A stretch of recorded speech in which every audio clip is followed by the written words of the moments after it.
hayaay khilaafkii siyaasadeed ee taagnaa markan waxa uu lugaha la soo galay shaqaalihii villa Soomaaliya afhayeenkii madaxweynaha iyo agaasimaha warfaafinta ee villa Soomaaliya ayaa markan madaxa isula jira waxa ay bilaabeen in kaamirooyinka ay isku diidaan sida reportero war u duubaya TV xaalka villada ayaa mar kale qasan waa halbeega wararka iyo warbixin degdeg ah oo aan ku eegi doono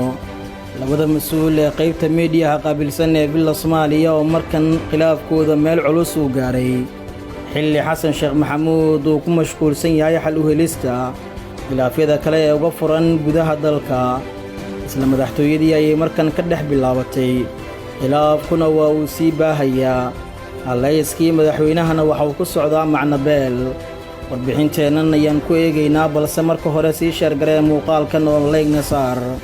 kuna soo biir boggeenna Facebook ee halbeega si aad ula socoto xogaha iyo muuqaalada halkan aynu ku baahinno waa hagaag aynu ku horeyne buuq hor leh ayaa ka jira gudaha xarunta madaxtooyada Soomaaliya iyadoo madaxweynuhu wajahayo culays iyo dhinacyo kala duwan uga furan xal u helistoodana ay ku adag tahay maalmo ka hor bogga rasmiga ah ee madaxtooyada ee Twitter-ka ee villa Soomaaliya waxaa lagu sheergareeyay qoraal uu boggiisa gaarka ah soo dhigay musharaxii laga guuleystay ee Kenya Raila Odinga lana falowgareeyay bogga Odinga iyadoo kadib laga saaray qoraalka bogga villa Soomaaliya haddaba waxaa jira khilaaf culus oo u dhexeeya labada nin ee dhanka warbaahinta u qaabilsan Xasan Sheekh Maxamuud sida ay sheegayaan warar kala duwan oo aan helayno xafiiska warfaafinta ee villa Soomaaliya waxaa ka taagan khilaaf xooggan oo salka ku haya arrimo dhowr ah oo la isku qabtay xiisadaasi ka dhex taagan agaasimaha xafiiska ee dhanka warbaahinta Cabdiqaadir Cali Dige iyo afhayeenka madaxtooyada Cabdikariin Cali Kaar ayaa bannaan ku soo baxay xilli waxyaabo kala duwan ay isku hayaan kaamirooyinkii ayay isku diidayaan sida reportero ama wariyaal warar TV-yada u duubaya sida xogta ay caddaynayso khilaafkooda oo ahaa mid muddo dheer soo jiitamayay ayaa ka bilowda arrimo dhowr oo ay ka mid ahaayeen fursadaha ka soo muuqashada kaamirooyinka iyo warbaahinta iyo midka ah maamulka shaqaalaha ee dhanka warbaahinta madaxtooyada ama qaybta warfaafinta ee madaxtooyada taas oo keentay xasarad iyo buuq siyaasadeed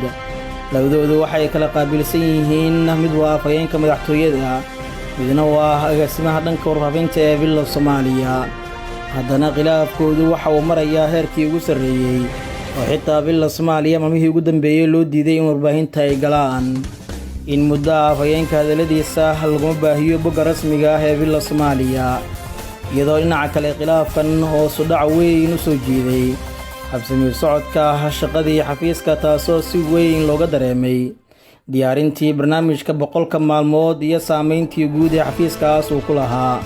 Cabdiqaadir Cali Dige iyo Cabdikariin Cali Kaar ayaa waxaa buuqoodu soo fargeliyay agaasimaha guud ee madaxtooyada Xuseen Sheekh Maxamuud Xuseen isagoo isku dayaya inuu xalliyo ismariwaaga labada afhayeen ka dhex jira dowladda madaxweyne Xasan Sheekh Maxamuud oo halkudhigga u ahayd in uu sameynayo Soomaaliya heshiisa dunidana heshiis la ayaa waxaa hadda laga sugayaa sida ay dadka qaar sheegayaan in xubnaha ka agdhow iyo beeshiisa uu heshiis dhex dhigo si uu inta kale halkudhiggaasi u gaarsiiyo balse hadda khilaafkii siyaasadeed liskala soo teg isla shaqaalihii xafiiska madaxtooyada ee Xasan Maxamuud ayaa markan qoorta isugu jira Cabdikariin Cali Dige waxa uu taageero weyn ka haysaa Xasan Sheekh Maxamuud halka Cabdikariin Cali Kaarna taageero uu ka helayo xubno isaga ku beela oo xildhibaano ah sida wasiirka cadaaladda iyo arrimaha dastuurka Xuseen Macalin waa Xasan Macalin oo taageero uu ka helayo labada nin khilaafkoodu waxa uu saameyn ku yeeshay howlihii shaqo ee warbaahineed ee villa Soomaaliya xilli Xasan Sheekh Maxamuud isaguna uu iska indhatirayo khilaafkaasi maadaama uu jiro mid kale oo ka xooggan oo ka taagan magaalada Muqdisho daawada fikirkaaga iyo waxa ay kula tahay ku reeb qaybta commentiga tan iyo kulan dambe nabadgelyo.